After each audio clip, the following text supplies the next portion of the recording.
Chegou a hora de investir nas ações da Ambipar depois de uma ampla queda e muitas recomendações, muitos analistas cobrindo a ação, dizendo que ela pode multiplicar por 2, 3, 4, 5 vezes de preço? Essa é uma das perguntas que eu vou responder em mais um episódio da nossa consultoria gratuita, nossa consultoria gratuita número 155. O que é a consultoria gratuita? É basicamente um vídeo semanal onde eu pego as principais dúvidas, perguntas que chegam para mim na caixinha de perguntas que eu coloco sempre nos stories no Instagram. Se você não me segue no Instagram, aqui está o meu Instagram, me siga lá.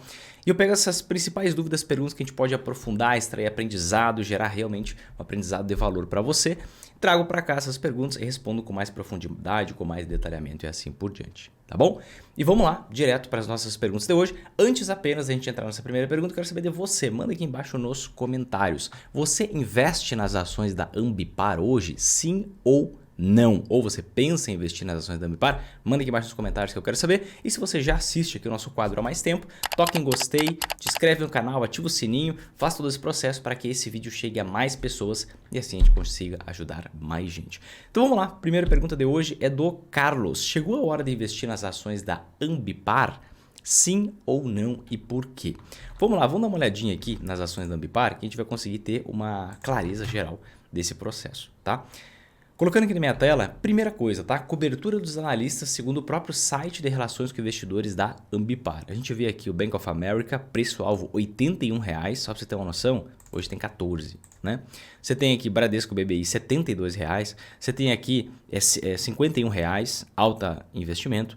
Você tem depois aqui 47, acho que é isso, e 50 do Itaú. Depois você tem Santander 43 e assim por diante. Então você tem, em princípio, um potencial de valorização muito grande que todas as casas aqui com recomendação de compra, né, pelo menos as casas que são apontadas aqui pelo próprio site da Ambipar, né? E diante disso a gente tem que dar uma olhada, né? O que salta os olhos é que nos últimos dias aqui, ó, 15 de janeiro de 2024, a gente viu o BTG retomando cobertura da ação e cortando o preço-alvo em R$ 29,00. Como assim? Lá em 2022, o BTG colocou um preço-alvo de R$ 50,00, elevado como esses outros preços-alvos aqui também. E agora ele simplesmente, 5 dias atrás, cortou para R$ 21,00 diante de uma mudança do cenário, diante dos resultados que a Ambipar veio apresentando com o passar do tempo. Eles foram o primeiro a fazer essa revisão.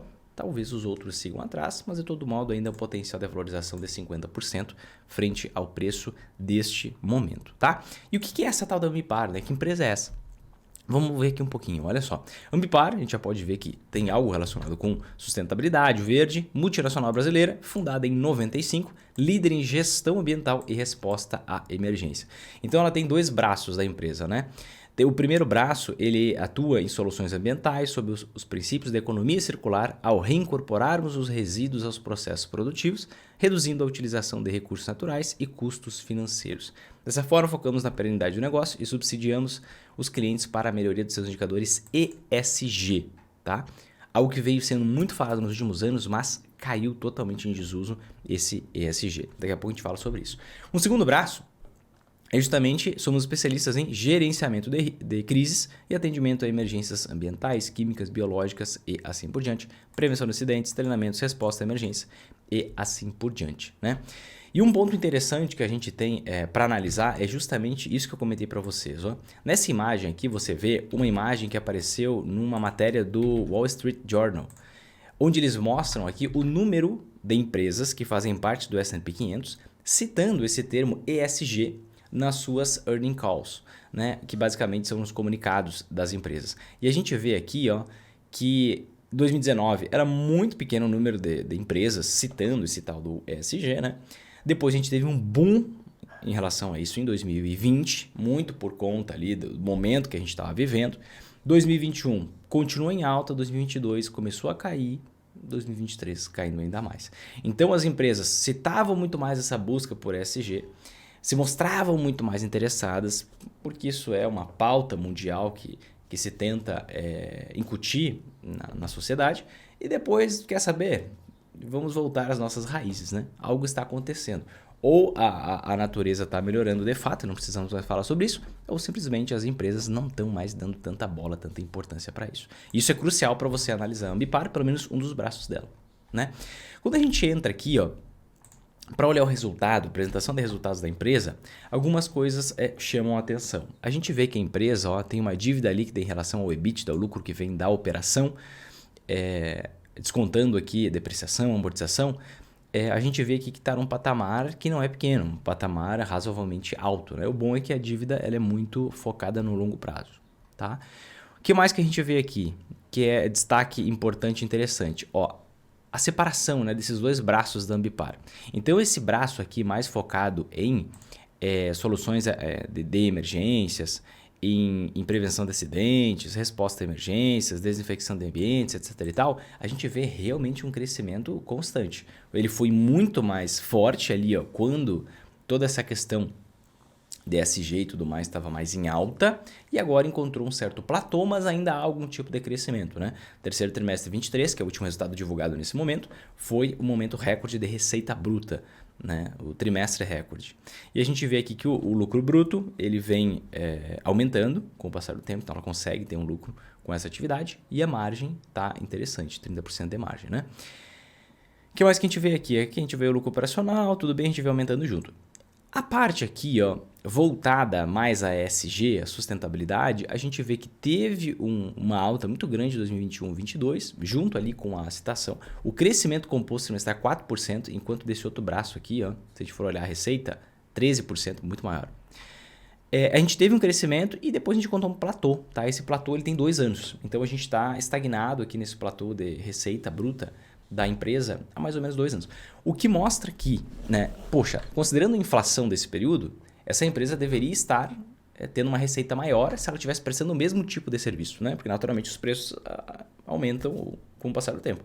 Mas se ela está tendo a mesma receita bruta, muito provavelmente ela esteja prestando serviço para menos empresas.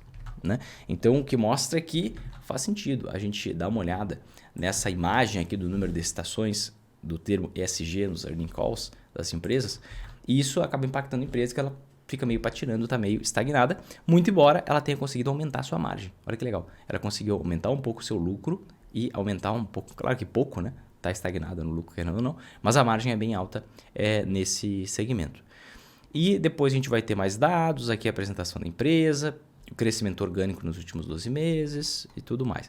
Mas o principal que eu queria mostrar para vocês era justamente isso. Esses braços, o que é a empresa, o que está acontecendo e a partir de agora a gente olha os números da empresa. Né? A gente vê aqui que, olha só, a empresa está dando prejuízo nos últimos 12 meses. Aí, o que a gente viu? Vamos voltar lá no relatório. Aqui a gente consegue ter uma clareza maior.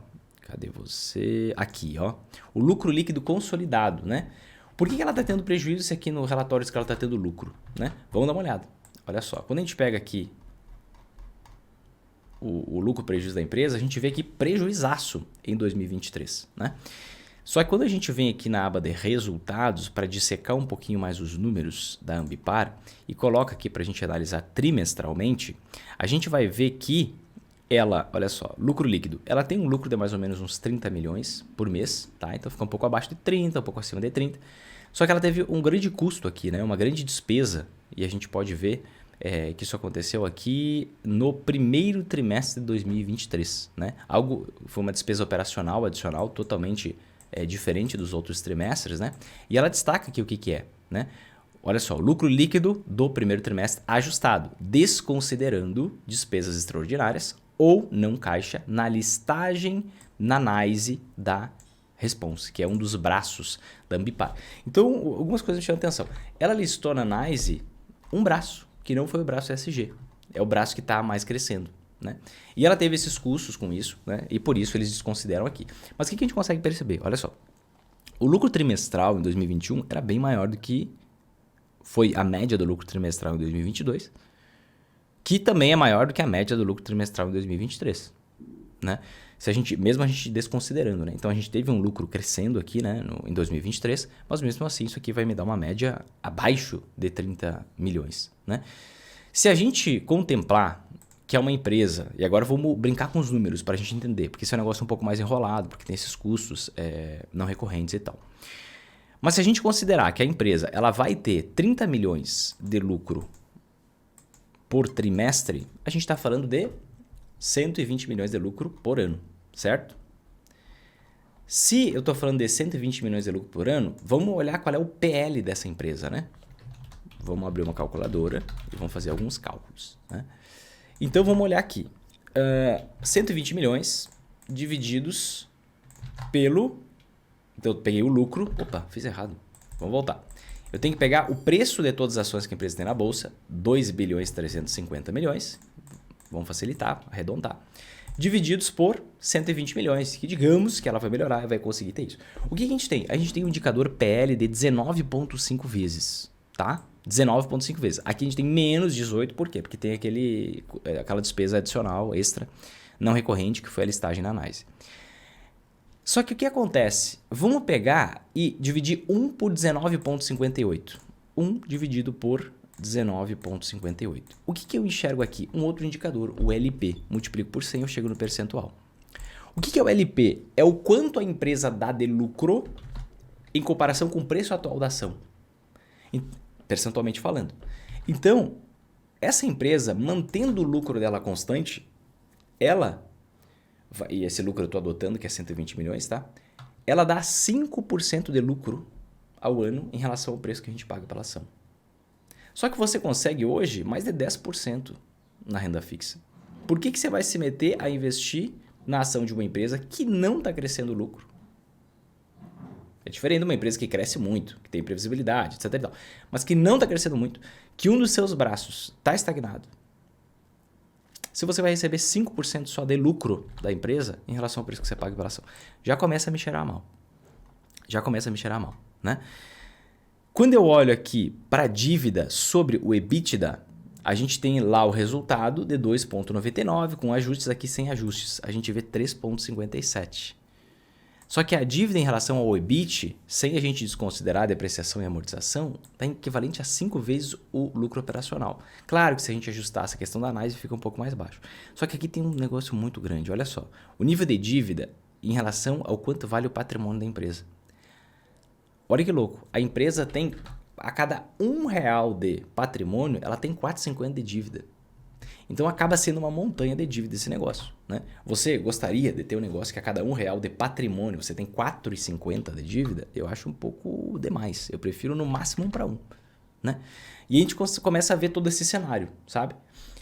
Você tem uma empresa que está caindo lucro ano após ano, que o setor dela está sendo menos valorizado pelas empresas, que o lucro em relação ao preço da ação está mais baixo, né? Você tem uma dívida muito alta, uma dívida cavalar. Então, assim, olhando para todos esses fatores, será mesmo que faz sentido esses R$81, R$72, R$47? Ou será que todo mundo vai vir meio para esse caminho do BTG, que foi justamente de fazer uma revisão no preço-alvo da ação para R$21, talvez daqui a pouquinho faça para R$14, talvez daqui a pouco para R$10, não sei. Mas eu entendo que muita gente queira investir por conta dessa onda do ESG e porque as ações abriram na bolsa R$30, chegaram a um patamar maluco de R$70 e depois simplesmente despencaram, né, 80%. Isso gera uma certa atratividade para algumas pessoas. Mas, e não quer dizer assim que não vai valorizar, tá? Pode ser que empresas melhores, resultados melhores. Mas tem tanta ação barata, tem tanta empresa boa, com ação barata, com resultado validado, crescendo resultado, com preço ainda castigado. Por que eu vou comprar um negócio com preço elevado em relação ao lucro que gera e que está piorando? Não vejo sentido. Então, isso não entra na minha estratégia. Você quer apostar que a empresa vai se dar bem, você gosta do setor, etc. e tal, pode ir lá. Mas não entra dentro da minha estratégia, que é de comprar boas empresas por preços ridiculamente baixos. Aí você tem mais margem de segurança. Aí faz muito mais sentido na minha visão. Próxima pergunta de hoje, pergunta do Júlio César. Os indicadores da Home 3, Indústrias Home, parecem bons. Qual a sua opinião sobre ela? Vamos dar uma falada um pouquinho sobre Indústrias Home, uma empresa aqui de máquinas e equipamentos, né? Muito ligada à parte industrial. E quando a gente olha aqui, a um primeiro olhar, a gente vai ver muita gente gosta desse dividendo aqui próximo aí dos 10%, mas não é uma questão recorrente nesse patamar, tá? Não é sempre que ela distribui um dividendo alto, embora tenha uma boa média aqui, se a gente for olhar de 2018 para frente, tá? Mas a gente vê aqui que está um preço muito mastigado, um PL de 4,8, né? Se a gente for olhar aqui, a gente abre uma calculadora e a gente vê, poxa, 1 dividido por 4,8, que a gente encontra o quê? O lucro que ela tem em relação ao preço da ação hoje. ela tem um lucro que é equivalente a 21% praticamente do preço da ação hoje. Eu gosto de olhar esse indicador também. Né? A gente vê que uma empresa está sendo negociada abaixo do seu valor patrimonial, abaixo do quanto vale efetivamente seu patrimônio, e já foi negociada a um preço em relação ao patrimônio bem maior, 50% acima da situação atual. Né? A gente vê que é uma dívida controlada de curto prazo, a dívida total, perdão, a dívida de curto prazo também controlada, tem uma margem de lucro boa, 15%, tem um ROI bom, lucro em relação ao quanto vale seu patrimônio, cresce o lucro pra caramba, mas a gente vê que aconteceu algo aqui nos últimos anos. Né?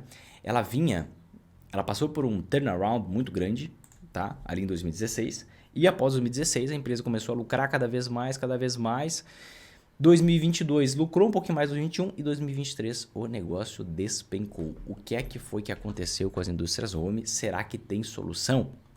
A gente vai ver uma outra coisa interessante aqui. Ó. A gente vai ver que mais do que o lucro ter caído em 2023, a receita também caiu. Então o faturamento também caiu. O volume de vendas também caiu. E quando a gente vem para o resultado aqui da empresa, o que a gente vê? Tem duas coisas que impactam, tá?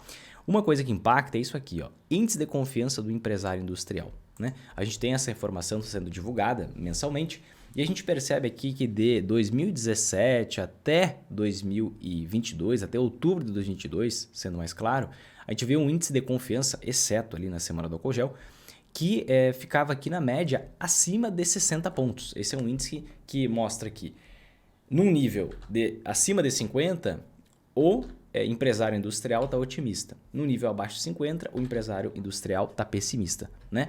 Isso falando local, do Brasil. Então a gente tinha uma confiança grande. Em outubro de 2022, novembro de 2022, algo aconteceu, não sei o que foi, não me lembro, talvez você lembre aí. E aí o que aconteceu? O índice de confiança do empresário industrial caiu para a faixa dos 50 pontos. Né? E aí a gente vê aqui que foi para baixo dos 50 pontos, voltou e está nessa média. Em outubro de 2023, o último dado do relatório divulgado, a gente tem aqui 50,5, que é levemente otimista, mas muito levemente. Então isso aqui faz justamente com que o empresário brasileiro, industrial, ele compre menos máquinas e equipamentos. Né? Que estão as máquinas e equipamentos, os tipos que a Indústrias Home vende.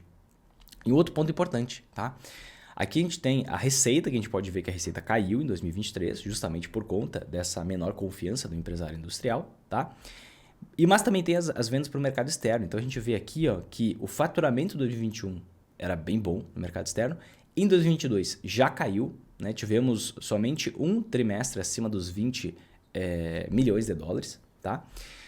E por que isso aconteceu? E aí 2023 ficou ainda pior. Por que isso aconteceu? Por conta do aumento dos juros pelo mundo. Então imagina, você é um empresário industrial, sua margem de lucro é super pequena, você tem muitas oscilações, como anda a economia impacta muito no seu negócio. Então quando você vê a taxa de juros americana saindo de 0 para 5%, quando você vê a taxa de juros na Europa saindo de 0, indo para patamares mais elevados historicamente, você pensa, poxa, eu não vou investir no meu negócio, vou deixar meu dinheiro na renda fixa. Por isso que a taxa de juros alta é ruim para todo mundo, inclusive para o empresário. Porque ele para de gerar riqueza por meio da empresa e deixa o seu dinheiro na renda fixa porque é mais seguro e você tem uma margem de lucro ali garantida. Então eles freiam um pouco as compras, né, de mais equipamentos porque eles não focam em expandir nesse momento. Então a gente vê um impacto tanto no mercado externo quanto no mercado interno, porque a gente tem esse índice de confiança caindo. Só que olhando para os números aqui das indústrias home, mantendo esse lucro que ela tem hoje, que é um lucro muito menor, vamos dar uma olhada lá de novo, olha só, é um lucro muito menor do que ela teve em 2022. Se ela conseguir manter isso, ela está sendo negociada por um preço ridiculamente baixo. 5 vezes o lucro, equivalente ao valor do patrimônio, ainda tem uma margem líquida boa, ainda tem um ROI favorável, um ROI bom. Então, a gente consegue perceber que não se trata de uma empresa ruim, ela se trata de uma boa empresa em um momento ruim, o que são coisas completamente diferentes. Agora, com uma possível, provável queda nos juros ao redor do mundo, né, o que deve acontecer? De novo, o empresário ele deve voltar a investir no seu negócio para tentar expandir ele, porque ele não tem mais uma boa rentabilidade na renda fixa com o passar do tempo, né? Então, pode voltar esse fluxo. Isso vale para a Home, isso vale para a VEG, também foi uma outra empresa afetada por conta disso, mais ou menos a mesma dinâmica. Então, eu acredito que esse setor vai melhorar, tá? Mas de todo modo, se não melhorar agora, melhor no futuro, economia cíclica, eu considero uma excelente empresa para se investir para quem busca justamente comprar uma empresa pequena, que tem um potencial de crescimento bem grande com o passar do tempo, ela paga bons dividendos na média, mas não tem esse compromisso muito forte. A gente pode perceber ali que varia bastante, né? O volume de dividendos que ela paga. Ela não tem um payout 100% fixo, né? Que é o quanto do lucro que ela paga como dividendo. 2018 2019 pagou 50% do lucro. Depois, em 2020, por conta do ano, para acalmar os investidores, pagou quase 100%. Depois ela voltou para os 30%. 2023 foi para 90%. Então um negócio um pouco mais oscilante, mas que na média é interessante. Mas o principal fator aqui para a Home, na minha visão, é o crescimento. É uma empresa com grande potencial de crescimento e de valorização por se tratar de uma empresa que está largada às traças com preço ridiculamente baixo. Próxima pergunta de hoje do Hugo. O que é melhor, começar com 7 a 10 ações ou com menos ações e ir aumentando devagar? A maioria das pessoas vai dizer para você, escolhe 1, 2, 3 ações, compra elas, vai investindo nelas, depois você escolhe outras ações. Eu sou da lógica um pouco diferente, tá? Eu acredito muito nos ganhos da diversificação, né? A gente tem um caso, por exemplo, icônico, que é o caso do Peter Lynch. O Peter Lynch ele teve uma rentabilidade média no fundo Magellan da Fidelity de 1977 a 1990 de 29% ao ano. Sabe quantas opções, quantos ativos diferentes ele teve em carteira? 1.400. 1.400 e ele gerou 29% ao ano. Você pega o Warren Buffett, claro que é por um período de tempo maior, mas a rentabilidade média do Warren Buffett gira na casa dos 20%, né? Então o Peter Lynch por menos tempo, mas teve uma rentabilidade média quase 50% superior, né? E muito disso aconteceu por quê? Justamente porque ele se expunha a diversas opções. E aquelas opções que davam errado, aquelas ações que, sei lá, ele comprou, foi uma aposta, foi mal analisado, ou foi uma aposta porque podia valorizar muito ou podia desvalorizar, o máximo que aconteceu foi ir a zero. A empresa faliu, por exemplo. Mas aquelas ações que rentabilizaram muito, elas rentabilizaram 100%, 200%, 300%, 400%, 500%. Então, como você tem esse poder assimétrico nas ações, o que acontece? Se você se expor olhando para a rentabilidade total, tá? Não estou falando nem só de valorização, nem só de dividendo. Olhando rentabilidade total, ou seja, dividendo mais valorização. Quanto mais você diversifica, o que acontece? Maior é a sua relação risco-retorno. Melhor essa relação risco-retorno. Maior o potencial de retorno que você tem ponderado ao risco que você corre, né? A gente tem comprovadamente que, segundo vários estudos científicos, que até 15 ações você tem uma grande diferença, um grande incremento de potencial de retorno ponderado ao risco. A partir de 15 ações não quer dizer que é ruim, quer dizer que esse retorno é marginal, né? Quer dizer um retorno marginal decrescente, ou seja, a cada uma ação que você adiciona no seu portfólio, na sua carteira, o que acontece? Você tem um incremento de potencial de retorno em relação ao risco menor do que você tinha antes, mas você continua tendo. Então a diversificação é uma grande arma, principalmente para quem está começando, né? A diversificação vai ser uma excelente arma, porque se você errar, você não se lasca, você não se dá mal. Então eu sou mais da ideia de você escolher 7 a 10 ações para você começar, e aí depois você vai acompanhando isso com o passar do tempo, você começa com menos dinheiro em cada ação, você vai vendo os erros, você vai ajustando, você vai melhorando com o passar do tempo, mas não se expondo muito a poucas ações, a poucos casos, até porque você pode analisar bem, você pode analisar certo e surge uma bomba aí, algo que ninguém esperava, que acontece uma vez a cada 10 anos, uma fraude contábil, alguma coisa desse tipo, e você está com muito dinheiro em poucos ativos. Então eu prefiro já entrar mais diversificado, e aí você vai aprendendo com o tempo, fazendo os ajustes, que qualquer deslize você é menos impactado. Próxima pergunta do Lucas. Tendo em vista a piora da economia brasileira, devo investir mais em anti-ações ou devo investir mais em ações? Excelente pergunta, né? E talvez quem esteja chegando por aqui agora, como assim piora da economia brasileira? A gente está vendo a taxa Selic caindo, se a taxa Selic está caindo, poxa, o negócio está melhorando. Não estou entendendo esse processo. Vamos lá. Para quem me acompanha há mais tempo sabe que eu estou bastante otimista com as ações no curto prazo, mas o médio e longo prazo está seriamente comprometido. Nós temos uma formação bruta de capital fixo caindo no Brasil, então a nossa capacidade produtiva ela não está expandindo numa velocidade condizente. Taxa de juros caindo vai fazer o nosso PIB aumentar, mas não temos capacidade produtiva para isso, sem gerar novas anomalias no futuro, sem gerar uma nova crise no futuro. Estamos repetindo a novela ali que aconteceu antes da crise de 2014. Mas a gente tem um momento de queda nos juros que naturalmente eleva os preços das ações, eleva os lucros das empresas e assim por diante, tá? Entretanto, o que acontece? Primeiro ponto, eu estou otimista assim com o curto prazo, tá? Mas por mais que eu não estivesse otimista com o curto prazo, eu não teria mais anti-ações do que ações. Eu vou explicar para você o porquê, tá?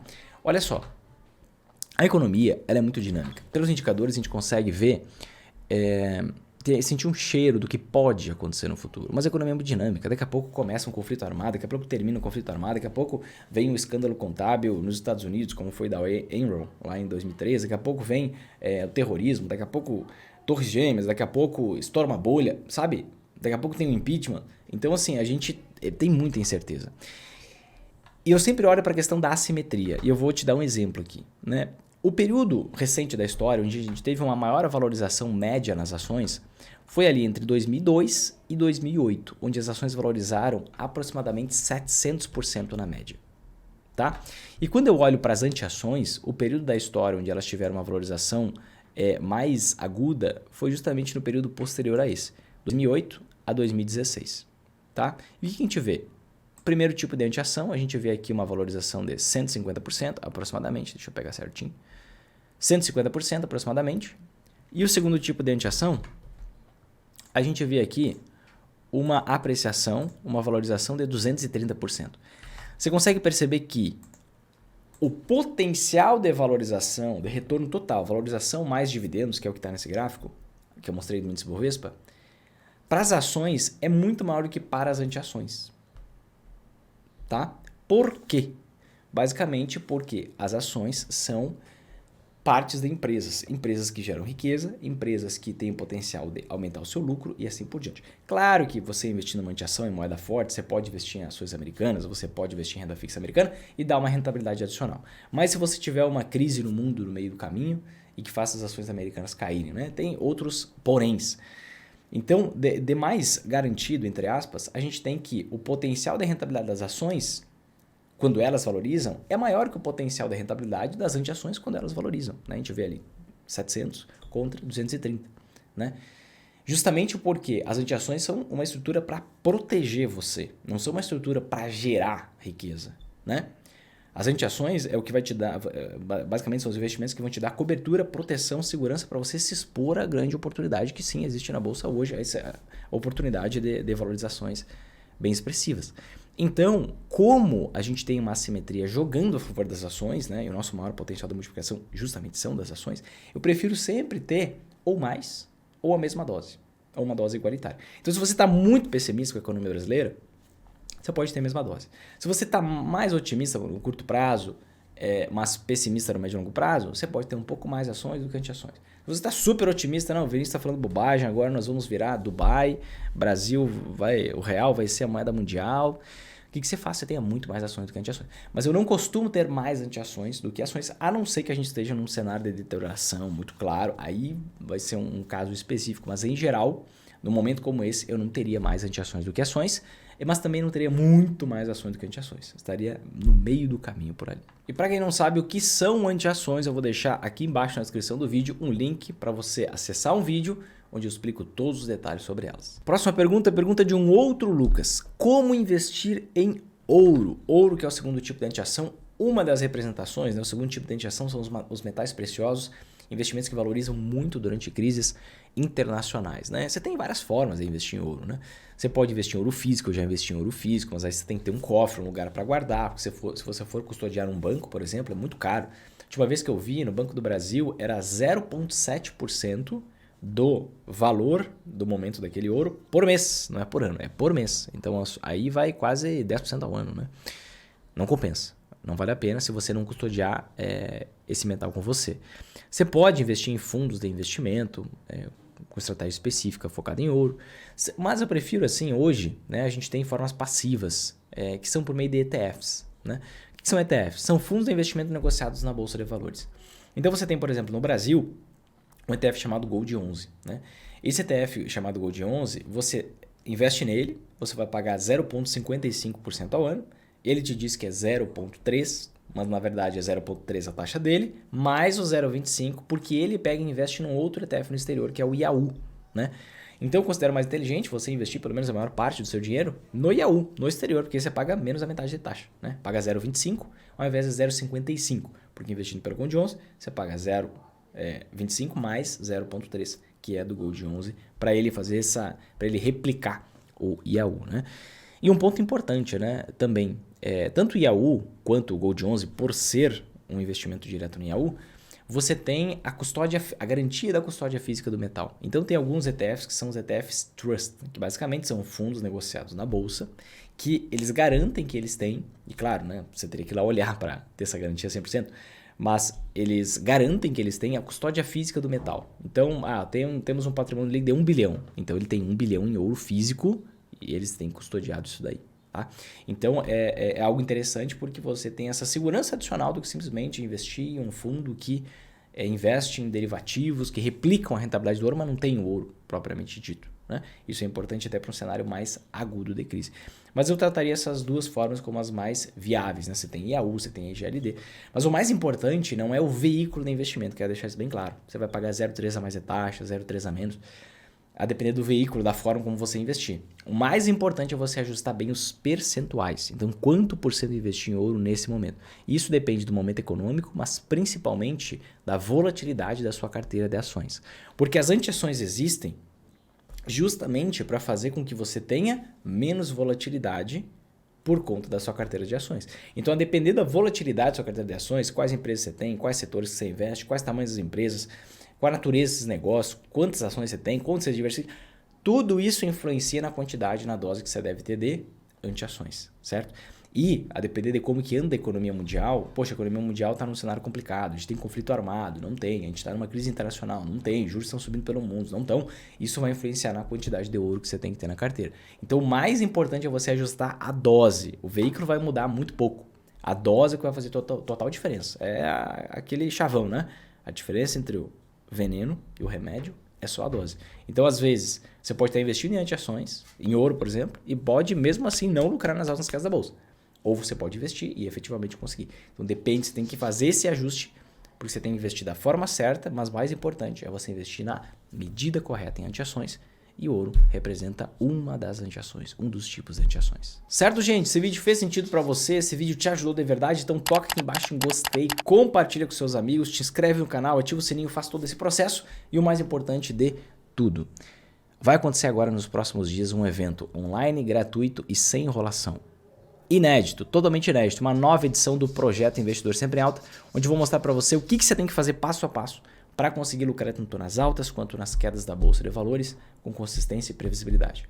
Você pode aplicar esse passo a passo em qualquer canto do mundo. Tá? Vou te mostrar resultados no Brasil, nos Estados Unidos, na Argentina, para você pegar o exemplo de um país mediano, de um país praticamente quebrado, de um país pujante. Né? E vou te mostrar, eu vou te dar inclusive uma estrutura inicial pronta para você começar a ter os seus primeiros resultados. Tá? Se você quiser participar, muito simples, totalmente gratuito, só tocar no link que está aqui embaixo na descrição desse vídeo e aí você vai para uma página, insere o seu e-mail, entra no grupo no WhatsApp e fica lá nesse grupo porque é por lá que a gente vai mandar presentes especiais, materiais importantes, atividades práticas, os links das aulas, todos os avisos, tudo que você tem direito fazendo parte desse nosso grande evento. Tá bom? É isso, te vejo lá, Deus abençoe você e sua família. Vamos pra cima que eu quero te ver sempre em alta. Um grande abraço e vamos pra cima que é só o começo.